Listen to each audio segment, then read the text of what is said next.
Good morning mga mi! Ito nga pala yung isa sa mga pinuntahan namin dito nung nagbakasyon yung pamilya namin sa may Longshan Temple.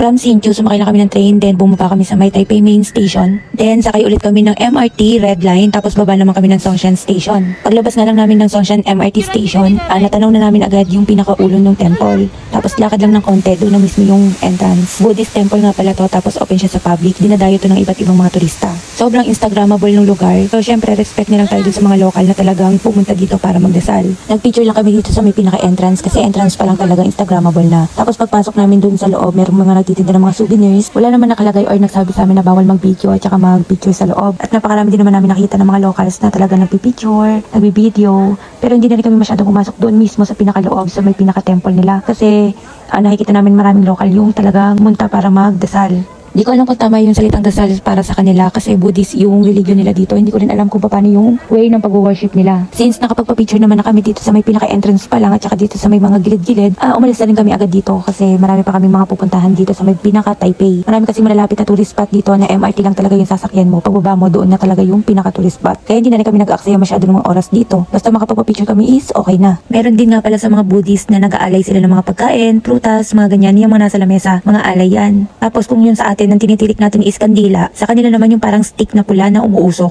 Isa lang talaga sa nakakatuwa sa pagiging Buddhist is open sila sa public. Hindi sila mahigpit sa pagpapapasok ng locals at saka mga turista na gustong pumasok dun sa temple nila. Napakaganda din kasi ng design at saka ng structures ng temple nila kaya dinadayo talaga ng mga turista.